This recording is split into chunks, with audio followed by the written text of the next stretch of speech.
You've explained your business to your AI 100 times. Your product, your pricing, that decision from last week. And tomorrow, you'll explain it all again. Here's the thing. Everything your AI needs to know already exists. It's in your notes, your docs, your dictations. You made it. It's just not connected.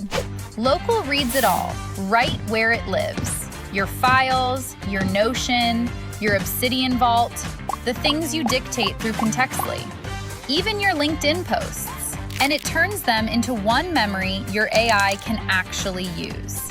And here's what makes it different. It keeps itself current. Change your pricing in a doc, think out loud in a dictation, and Locul updates the memory on its own. Old decision out, new decision in.